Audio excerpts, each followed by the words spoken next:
नमस्कार, मैं हूं सतीश कुमार मिश्रा और स्वागत है आप सभी का कॉम्पिटिटिव इंग्लिश ट्यूटोरियल के यूट्यूब चैनल पर। जैसा कि पिछले लेसन में मैंने प्रीपोजिशंस के बारे में डिटेल से समझाने का प्रयास किया था और आज उसी का सेकंड पार्ट जिसमें उसके कुछ जनरल यूजेस रह गए थे, अगर मैं उसको उसमें शामिल करता तो वीडियो बहुत लंबा हो जाता, उसको मैंने इसमें शामिल किया और साथ ही साथ प्रीपोजिशंस के कुछ स्पेशल यूजेस हैं तो बहुत छोटे, पर उनके कुछ स्पेशल यूजेस देखने में एक जैसे ही लगते हैं, लेकिन उनके प्रयोग में क्या अंतर है उसको स्पेशल यूजेस विद एग्जांपल्स के माध्यम से आज के वीडियो में मैं आपको एक्सप्लेन करने का प्रयास करूंगा। अगर इन सारी चीजों को एक ही चीज में शामिल किया जाए तो वीडियो बहुत लंबा हो जाएगा। वैसे भी प्रीपोजिशन इतना जटिल और पेचीदा चैप्टर है ग्रामर का, जिस पर आज तक किसी ने कमांड करने का कोई आज तक दावा नहीं कर पाया, चाहे वो बड़े बड़े ग्रामरियंस ही क्यों ना हो। इसको लेकर के कंफ्यूजन भी बहुत ज्यादा होती है। फिर भी सामान्य लेवल की परीक्षा हो या कोई कॉम्पिटिटिव एग्जाम हो, उसमें सफलता प्राप्त करने के लिए इस चैप्टर का बहुत जबरदस्त योगदान होता है और खास तौर से प्रीपोजिशन एक ऐसा चैप्टर है जिससे रिलेटेड सवाल पूछे ही जाते हैं। तो कुछ सामान्य लेवल के ही पूछे जाते हैं जिसमें ही अक्सर कंफ्यूज हो जाते हैं बच्चे। वो कंफ्यूजन ना हो, उसको दूर करने के लिए मैंने उसको आज दूसरा पार्ट लाया है, ताकि इसके माध्यम से आगे भी इस पे संबंधित मैं वीडियो बनाऊंगा, पर वो समय के साथ बनेगा और बाद में बनेगा। अभी फिलहाल ये इंट्रोडक्टरी है और इतनी की जरूरत है। तो चलिए हम बिना देरी किए इस वीडियो को शुरू करते हैं और आपको लिए चलते हैं अपने कंप्यूटर स्क्रीन पर। जैसा कि आप देख पा रहे हैं, आपके कंप्यूटर पर अभी दिख रहा है प्रीपोजिशन, ये पार्ट 2 है।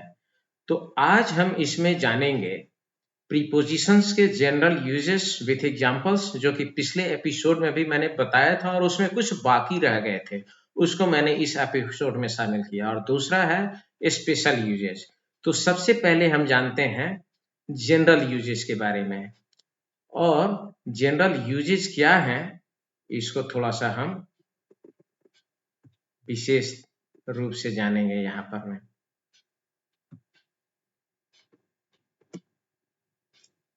तो ये हम देखेंगे, सबसे पहला है फ्रॉम।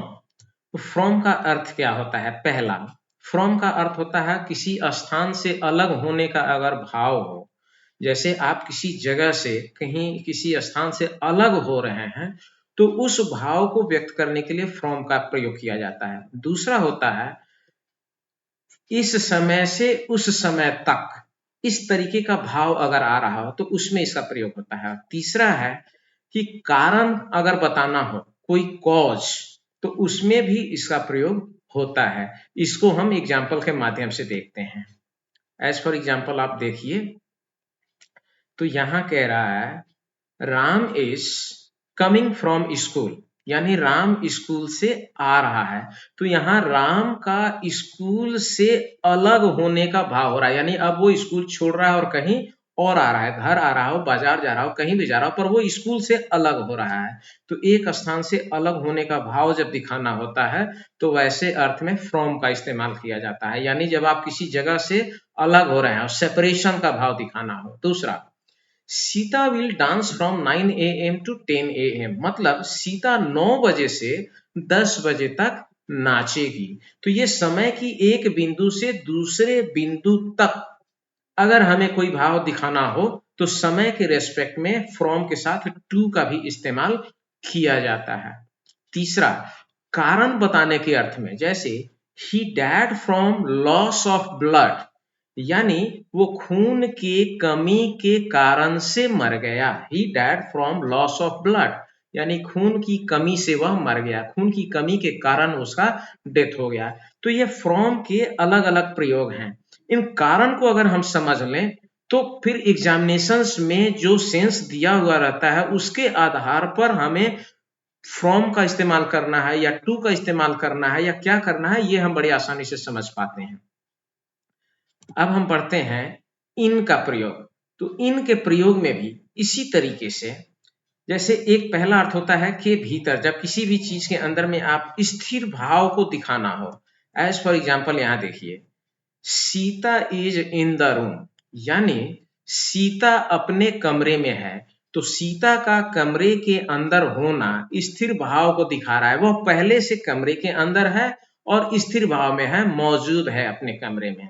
तो जब कोई भी चीज किसी चीज के अंदर स्थित हो और स्थिर भाव में हो, तो वहां पर यानी किसी चीज के भीतर पहले से ही स्थित हो, तो वहां इन का प्रयोग करते हैं। जैसे Sita is in the room. दूसरा, मोहन लिव्स इन दिल्ली, किसी बड़े स्थान को इंडिकेट करना हो, जैसे दिल्ली, पटना, ये सब बड़ी जगह का अगर चर्चा करना हो और वो कोई वहां रहता हो, तो उसके लिए हम इन का प्रयोग करते हैं। Mohan lives in Delhi.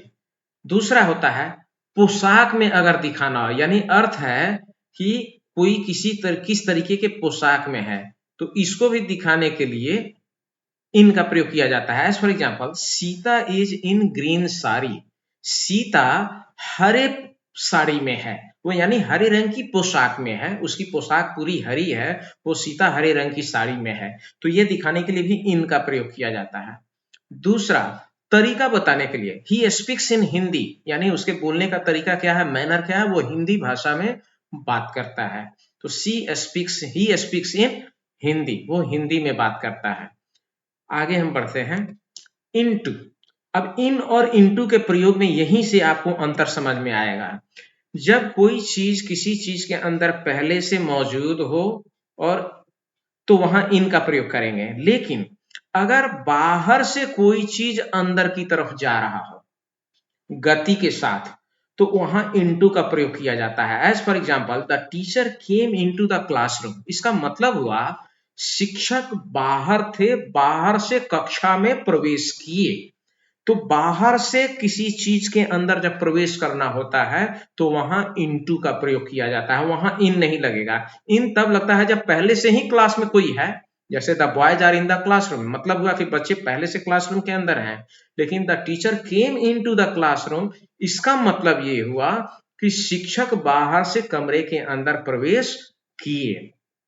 दूसरा, एक्सट्रीम, एक वस्तु का एक अवस्था से दूसरी अवस्था में अगर बदलाव हो रहा हो, तो उस अर्थ में भी इनटू का प्रयोग किया जाता है। जैसे extreme cold has turned water into ice, यानी पानी लिक्विड से सॉलिड स्टेट में चेंज हो गई due to extreme cold.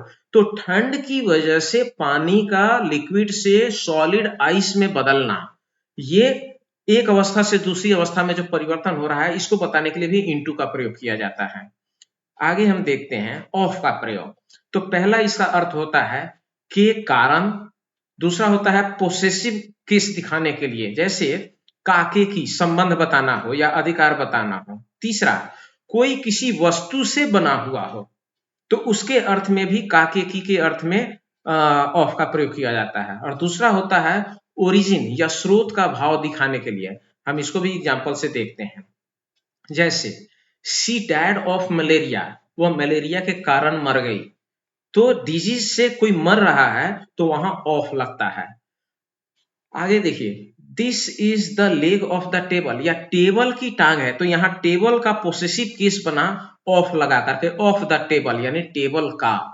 Non living thing या छोटे जानवरों के साथ में ऑफ लगा करके ही पोसेसिव केस बनता है। The wall is made of brick and cement, दीवार किसी से बना है, सीमेंट और ईंट से बना हुआ है।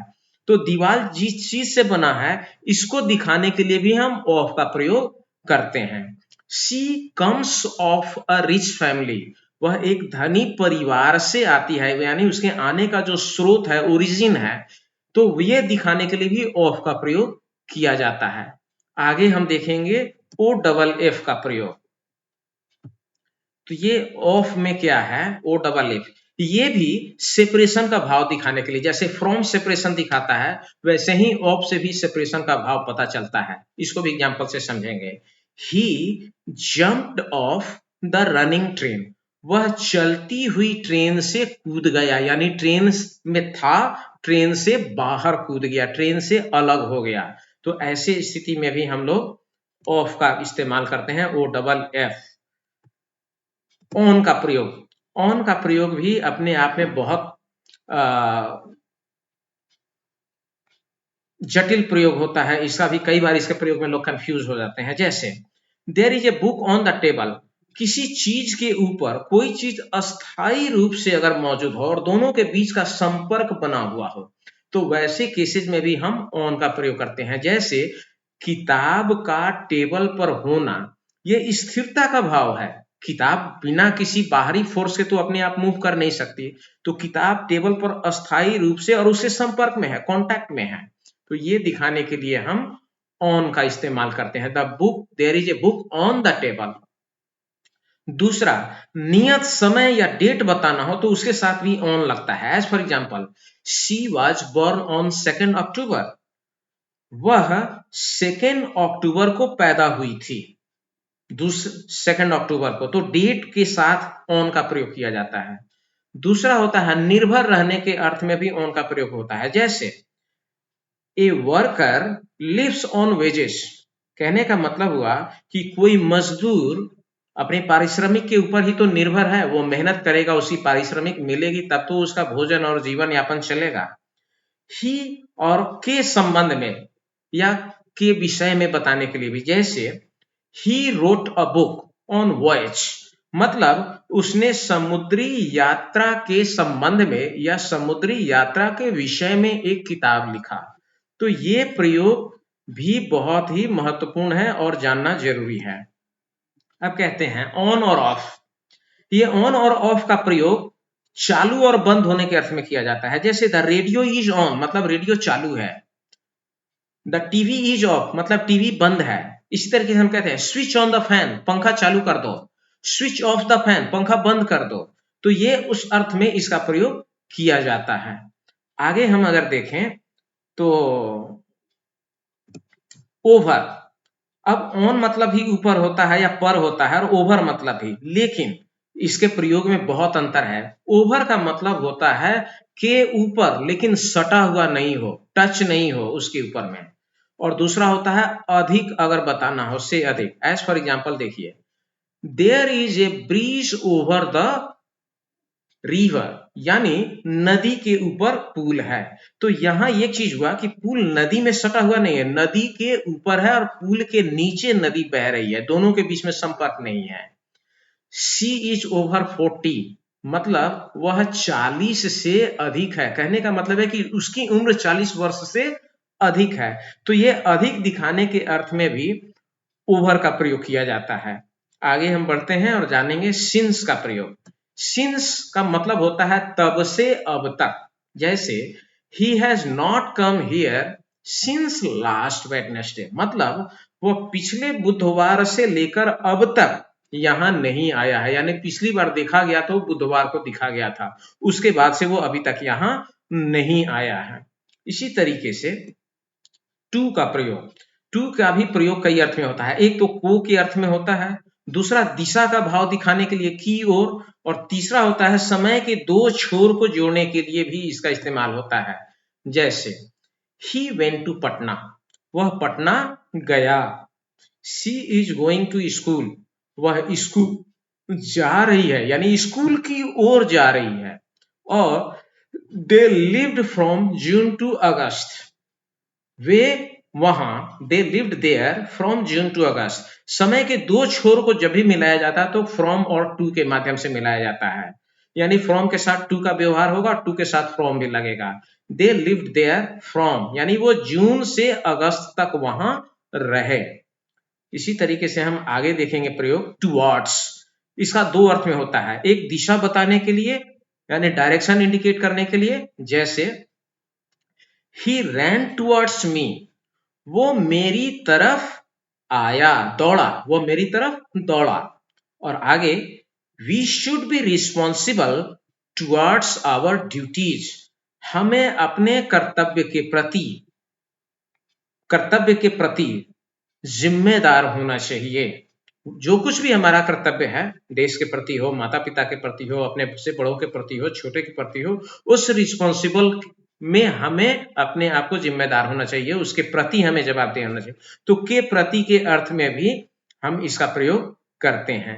आगे हम देखेंगे अंडर, जैसे ओवर होता है ऊपर, वैसे अंडर होता है नीचे, लेकिन दोनों में संपर्क नहीं होता है। जैसे there is a boat under the bridge, पुल के नीचे एक नाव है। अब नाव और पुल का कोई संपर्क नहीं है, पुल के नीचे है लेकिन पुल से सटा हुआ नहीं है। शी इज अंडर एज, से कम के अर्थ में, जैसे वह अभी कम उम्र की है, यानी किसी काम को करने के लिए जितने उम्र की रिक्वायरमेंट है, मान लिया कि अगर मिनिमम उम्र स्कूल जाने की उम्र, अगर मिनिमम उम्र 5 वर्ष निर्धारित है सरकार के द्वारा, मान लेते हैं, और किसी बच्चे का उम्र 3 वर्ष है, तो हम क्या कहेंगे? She is under age to go to school, मतलब वह स्कूल जाने के लिए अभी उम्र में छोटी है, उम्र से कम है, अभी उसकी उम्र स्कूल जाने की नहीं हुई है। ये इसका अर्थ होता है। आगे हम जानेंगे विथ का प्रयोग। तो विथ का भी प्रयोग कई अर्थ में होता है। जैसे एक तो के साथ के अर्थ में होता है, my mother lives with me, मतलब मेरी माँ मेरे साथ रहती है, तो के साथ के अर्थ में विथ का प्रयोग करते हैं। दूसरा है साधन के अर्थ में हम इसका इस्तेमाल करते हैं, यानी इंस्ट्रूमेंट के साथ विथ का प्रयोग किया जाता है। जैसे she cuts cake with a knife, मतलब वो चाकू से केक को काटती है, यानी केक को काटने के लिए वो जिस साधन का इस्तेमाल कर रही है, इंस्ट्रूमेंट, यानी जिस औजार का इस्तेमाल कर रही है, वो चाकू है। तो कोई भी instrument, he writes with a pen, लिखने में हम किस इंस्ट्रूमेंट का इस्तेमाल करते हैं? कलम से लिखते हैं या पेंसिल से लिखेंगे? तो जब भी इंस्ट्रूमेंट का अगर इस्तेमाल करना होगा तो इंस्ट्रूमेंट के साथ में विथ लगता है, चाहे वो लिखने का साधन हो या फिर खेलने, he plays with a ball, ball से खेलता है, यानी बॉल के साथ खेलता है। तो यहां cuts a cake with a knife, तो cuts cake with a knife यानी काटने के साधन के रूप में उसने इस्तेमाल किया चाकू का, तो उसके साथ में विथ का इस्तेमाल होगा। विदिन का मतलब होता है से कम, he will come within a week, मतलब वो एक सप्ताह के भीतर लौट आएगा। कहने का मतलब हुआ कि फ्यूचर में कोई भी काम जब उसका जो टेन्योर है उससे पहले हो जाने वाला हो तो हम विद इन का इस्तेमाल करते हैं। यहां इसका पहला अर्थ हुआ विद इन अ वीक, यानी वो इसको, तो समय समाप्त होने के अर्थ में, यानी समय सीमा समाप्त होने से पहले ही अगर कोई काम हो रहा हो तो उस अर्थ में विद इन का हम प्रयोग करते हैं। विदाउट, विदाउट का प्रयोग हम करते हैं के बिना, जैसे we can not live without air, हम हवा के बगैर नहीं रह सकते। स्वाभाविक बात है, हम हवा के बगैर नहीं रह सकते, तो के बिना के अर्थ में इसका प्रयोग किया जाता है। इस प्रकार से हमने इसके कुछ जनरल यूज को देखा। आगे हम देखेंगे इसके कुछ स्पेशल यूजेस को।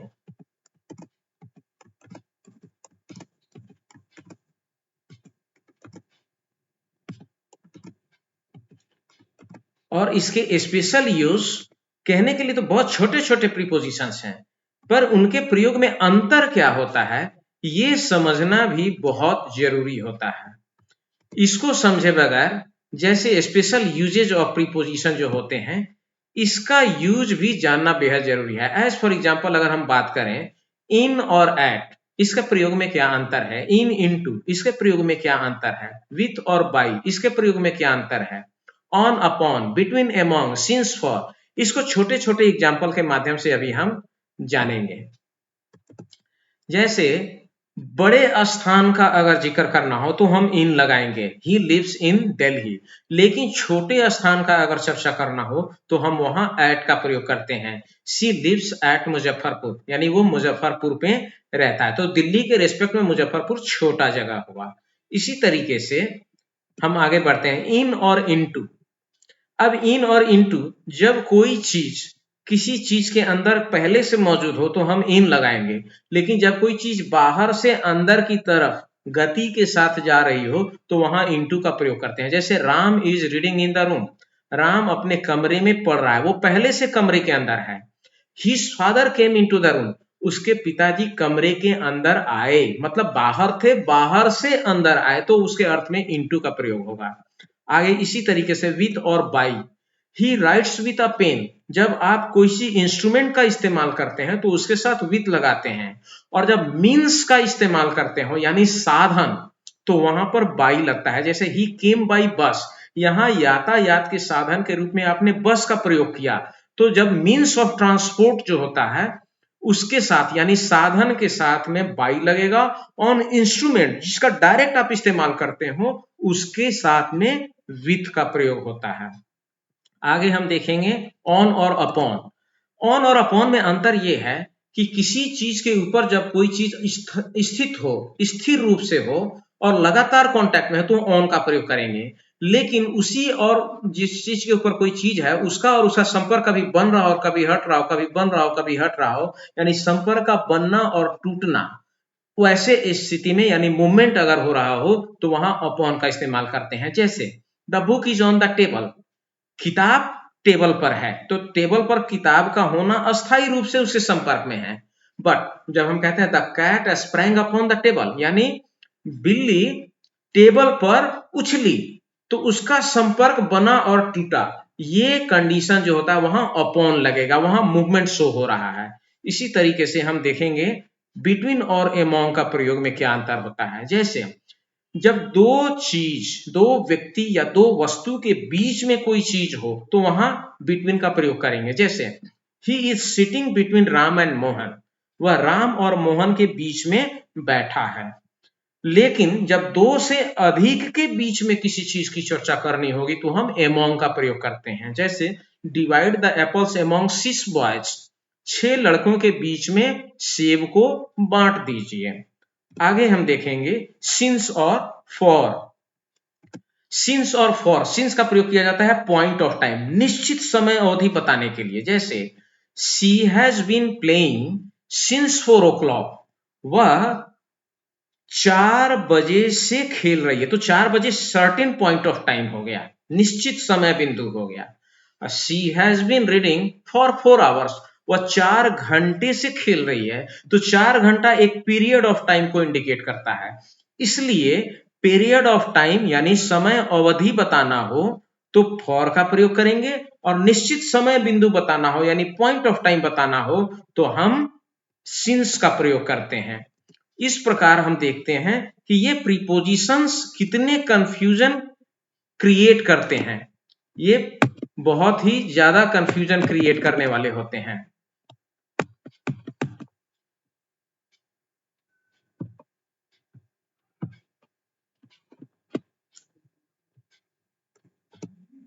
अभी इस तरीके से हमने प्रीपोजिशंस के जनरल और स्पेशल रूल्स को देखा, और ये जानना बेहद जरूरी होता है क्योंकि इसके बगैर कोई भी कॉम्पिटिटिव एग्जाम सफलतापूर्वक निकालना, और बच्चों को अक्सर इन्हीं छोटी छोटी प्रयोग में परेशानी और कठिनाइयां होती हैं। मैं अंत में ये कहूंगा कि यदि आपको मेरा प्रयास और मेरा तरीका पसंद आता हो और ये कंटेंट अच्छा लगता हो, उपयोगी लगता हो, तो सबसे रिक्वेस्ट है कि प्लीज मेरे चैनल को सब्सक्राइब कीजिए, लाइक कीजिए, कमेंट कीजिए, शेयर कीजिए ज्यादा से ज्यादा लोगों तक, ताकि ये अनमोल ज्ञान लोगों तक पहुंच सके। और आरके मिशन हो, सैनिक स्कूल हो, मिलिट्री स्कूल हो या गुरुकुल कुरुक्षेत्र हो, उन सब सारे कॉम्पिटिटिव एग्जाम्स में, यहाँ तक कि मैट्रिक और +2 के एग्जाम्स में भी ये बहुत ही उपयोगी और इम्पोर्टेंट होने वाला है और बहुत ही काम की चीज है।